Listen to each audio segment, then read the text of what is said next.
coming up when guys try to make that first move and the girls don't catch it. We got to talk about that because I have it all the time. Now I'm going to tell you what the psychologists are saying about it. On this edition, the full-length version of Depraved and Debaucherous.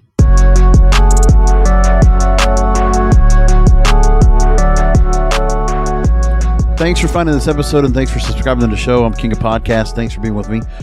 Why first moves go unnoticed? Now, I always feel like, especially after the pandemic and with COVID after COVID's already come and gone, more or less, things have totally changed when it comes to shooting your shot, which is now that's the TikTok approved phrase of what people are doing to try to make that first approach.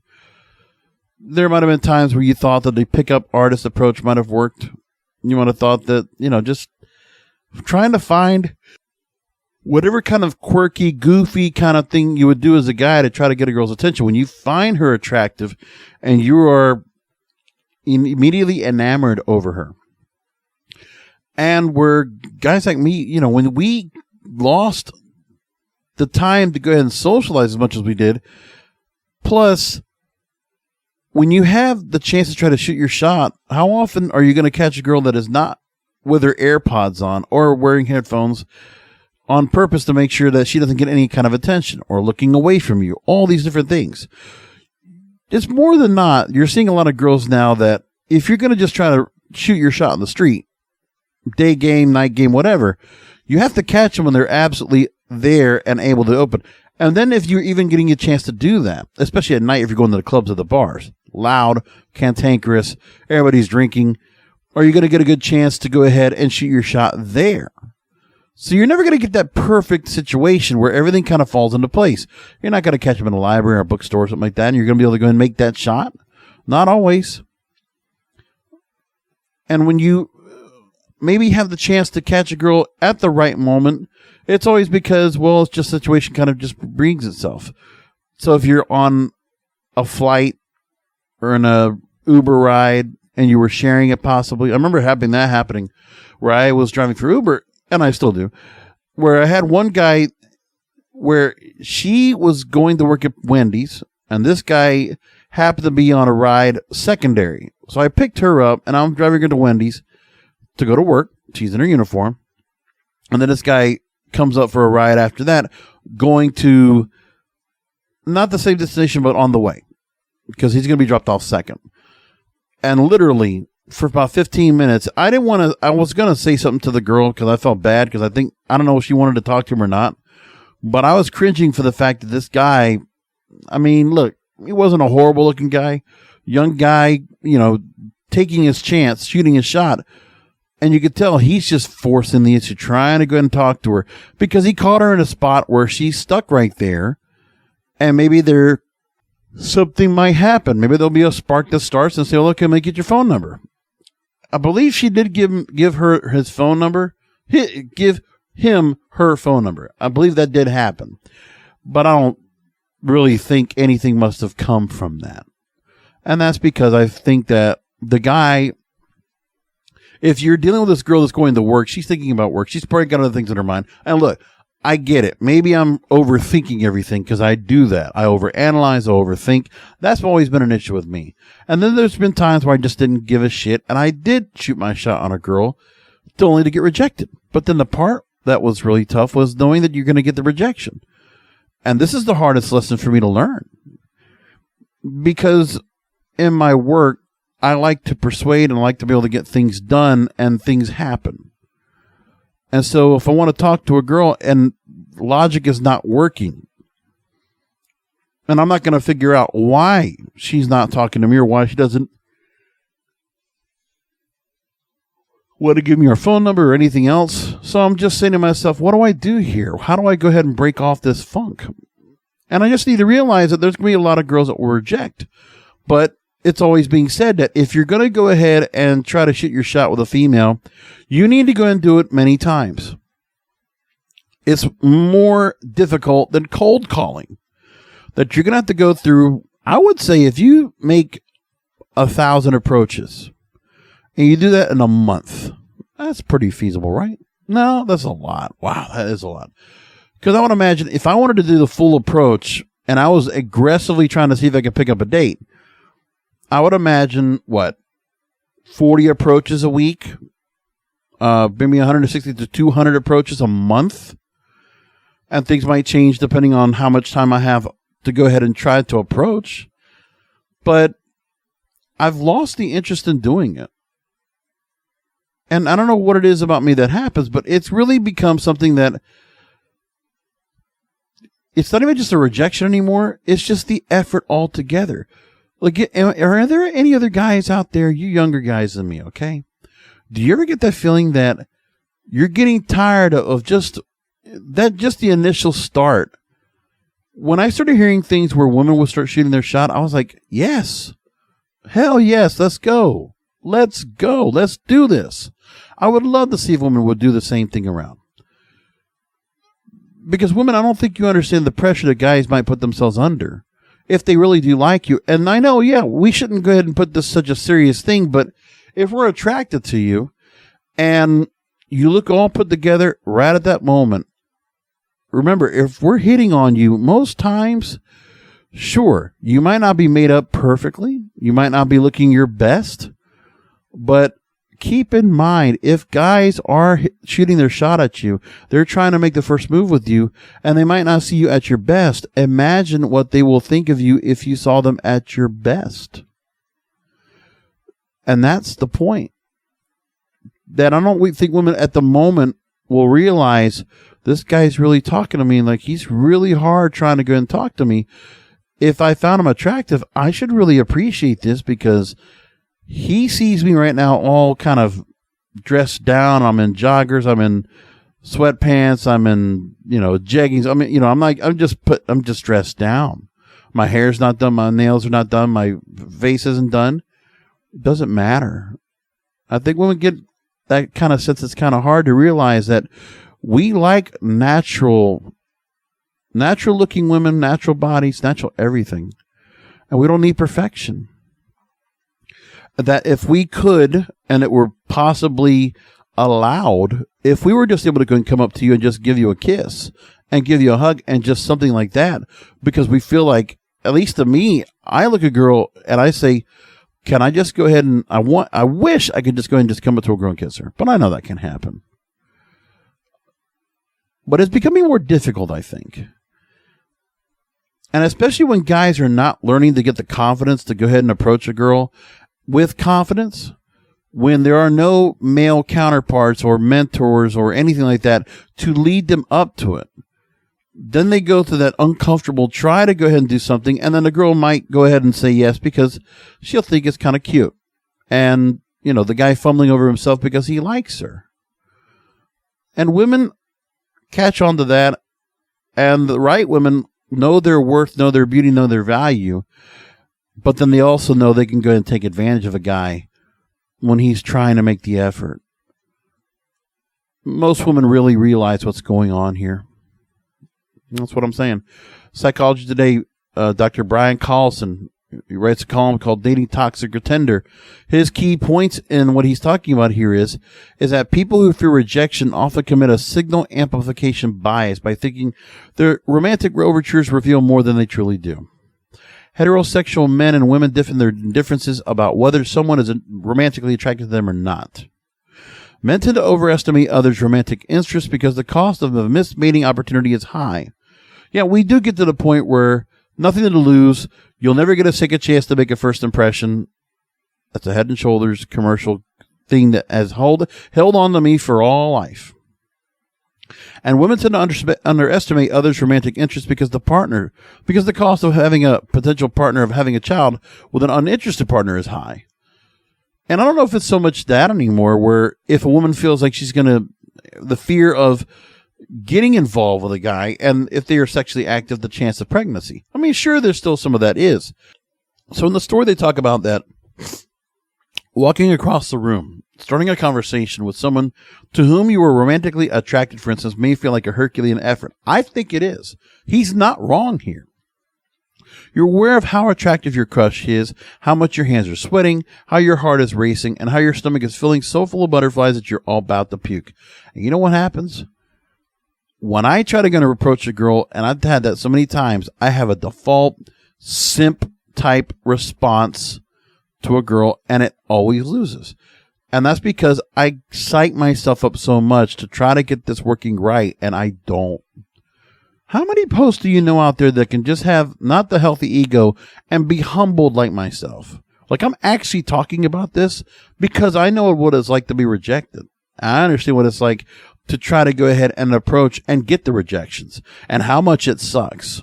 Guys, I'm with you on this. Women, I understand you to a point why you do what you do. And I don't expect you necessarily to understand the guy's point of view. Except for the fact that when you see a guy that's going to approach and they might have a crush on you, they might be very attracted to you.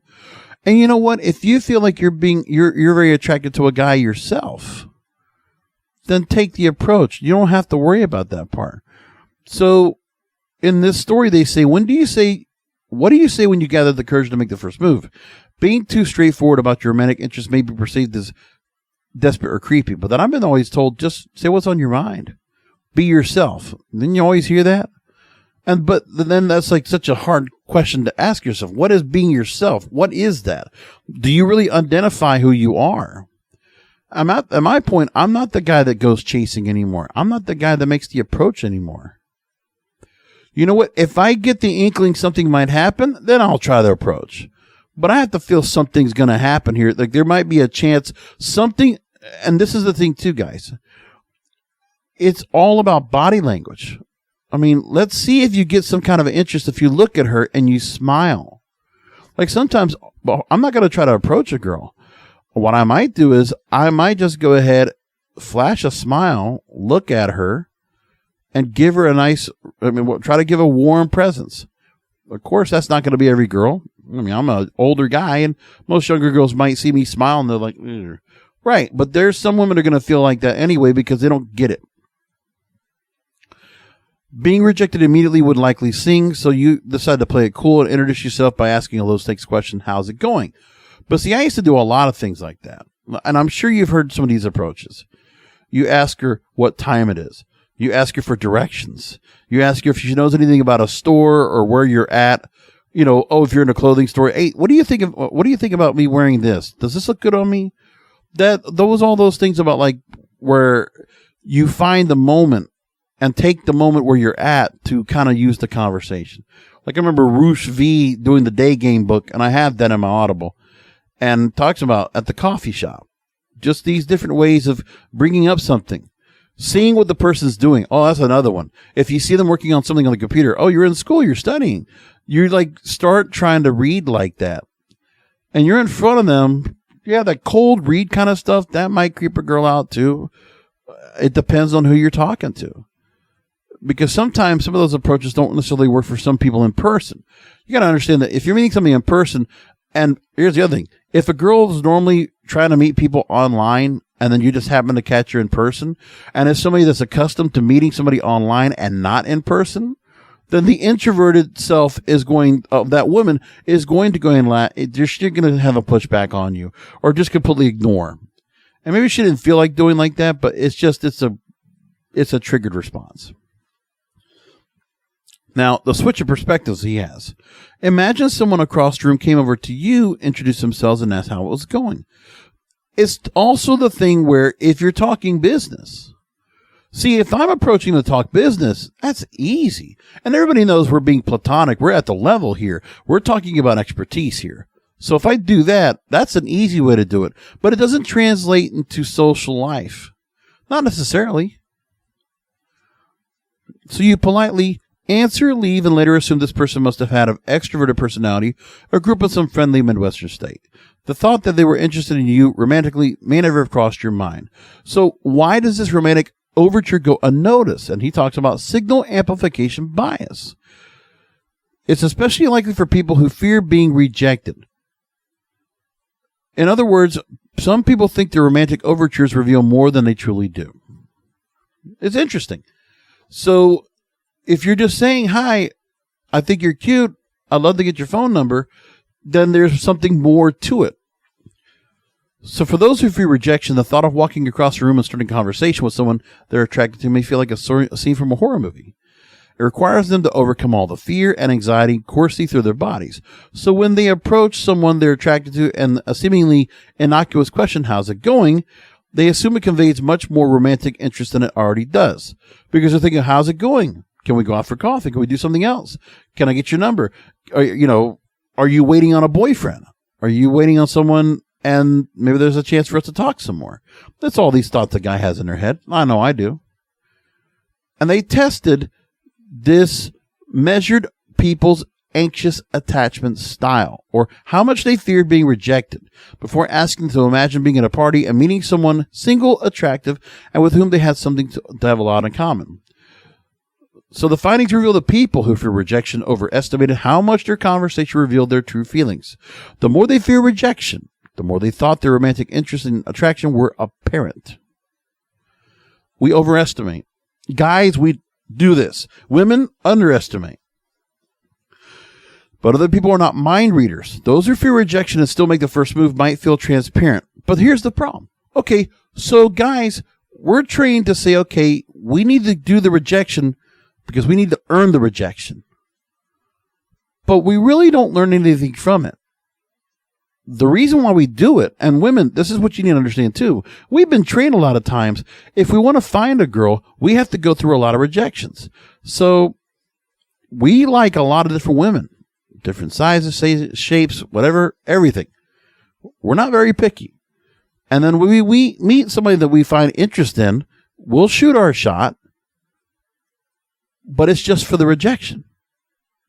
Because, okay, maybe something can happen, but you know what? I need to get the rejection so I can get to the right girl that will want to be with me.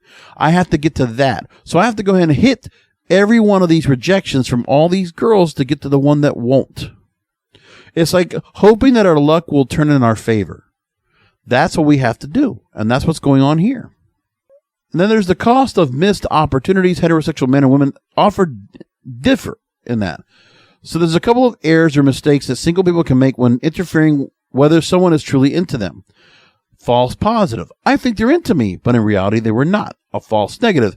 I don't think they're into me, but in reality they actually were. Both men and women strive not to commit errors when inferring other romantic interests, but at times errors happen. And it's different for men and women. For men, a false positive is a small cost because they did get to shoot their shot and it got rebuffed. So we got the rejection. That's a win on our win column. We take that and count it towards our list of rejections to get to the right girl. For women, the calculus changes for men because women bear children. False positive. Assuming a man is interested when he, in fact, wasn't, isn't a big deal from an evolutionary perspective. Meeting and potentially having a child with someone who was never truly interested might incur the cost of raising a child alone. So women tend to avoid false positives and underestimate others' romantic interests. So missing on a truly interested guy for a woman may hurt for a bit, but there's plenty of fish in the sea. So if you fear rejection, this professor, this PhD says, it may be worthwhile to face your fears and shoot your shot. Like I said, at least you're hitting your mark for rejection. You're hitting your quota. And maybe something will turn around. And you got to just keep trying. Practice makes perfect. But women tend to underestimate others' romantic interests. So consider being upfront and transparent with how you feel. After all, people can't read your mind. So he's saying you got to shoot your shot. You have to make the first move. Nothing to lose. But then I think some guys will just shoot their shot for a girl just for the sake of shooting the shot. Because the other thing, too, I'll say this as well. Not every girl we shoot our shot with is somebody we look to have a relationship with. Shooting our shot, we do know. And women will also know it's because we just want to we might want to just want to have a sexual tryst with them, a friends with benefits thing. We don't know what it might be.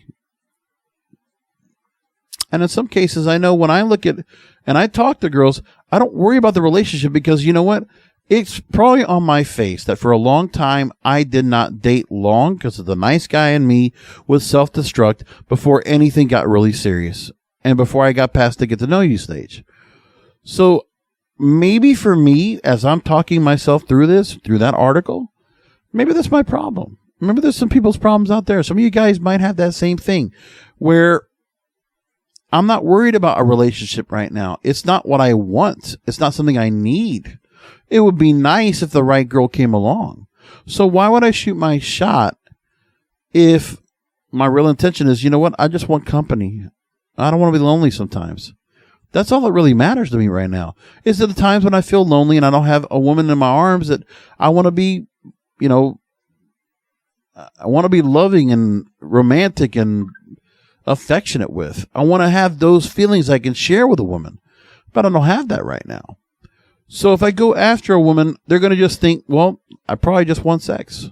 Well, maybe so, but maybe there's something more. Maybe there's cuddling. Maybe there's more things to it.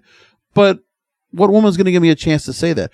And then on top of that, if you go ahead and make the attempt, the woman's going to expect a relationship, expect dating, expect expectations.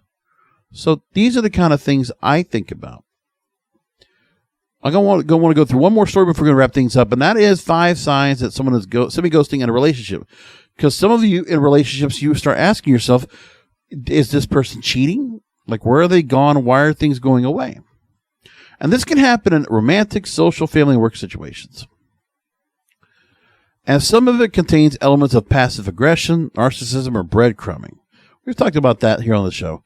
Even when I was doing the show when it was called When I'm Not Podcasting, excuse me.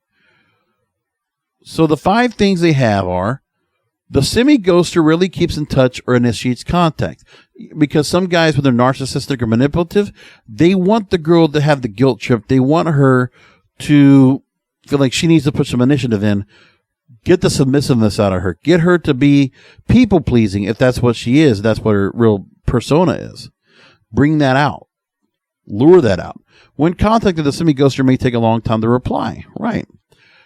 Because then there's the whole game playing of, well, I need to go and put some space so that it doesn't sound like all of a sudden I'm getting contacted because now this person decided to contact me when I'm always the one contacting them. Oh, well, if I start responding immediately, it looks cheap and petty. So I need to go ahead and give the time back. Like the equal time ghosting from one person is the equal time being ghosted by the other person on the other side of the text or the call. Occasional contacts are brief and superficial. So that's the part where you're not getting time to talk to somebody because they're just way too busy on certain things, or it's just something else is preoccupying their mind. Number 4, occasional contacts lack the sincere interest, personal inquisitiveness, and mutuality of concern necessary for a meaningful relationship. So yeah, you're just not getting much out of what's going on. And then the 5th one is, when asked about the lack of communication, the semi-ghoster may claim to be busy, preoccupied, or moving forward in a different direction. Strong relationships prioritize time for making time for one another. So if the ghosting's starting to come into this, yeah, suspicious can come into play, but that's where, in this story, they say strong relationships prioritize making time for one another. You need to realize that the value of who you are as the man or the woman in the relationship, as the boyfriend or the girlfriend, or, you know, same sex, whatever, is that you need to feel like the other person is showing you the attention and affection. There has to be reciprocation. Maybe not equal reciprocation, but it's got to be returned back to you. That's a healthy relationship. It's give and take. It's back and forth. I don't know. I think that's pretty good advice right there. Those are some of the things I want to talk about here on this full-length edition of Depraved and Debaucherous. Thanks for listening in and finding the show. I try to do this best part to do the full-length editions on Wednesdays, and then you catch mini episodes on Mondays and Fridays on the audio end podcast form, where you can find it on Spotify, Stitcher, Spreaker, iHeartRadio, Apple, all those great places, Amazon, all the big majors, you can find the show. And then on YouTube, youtube.com/JBRASCO951, you can find the show there as well. And the mini episodes run on Mondays and Tuesdays, and then Wednesdays, the full edition still comes out. So I'm going to leave it there. Thanks for listening in. I'll talk to you next time. And remember, we're all a little depraved and debaucherous.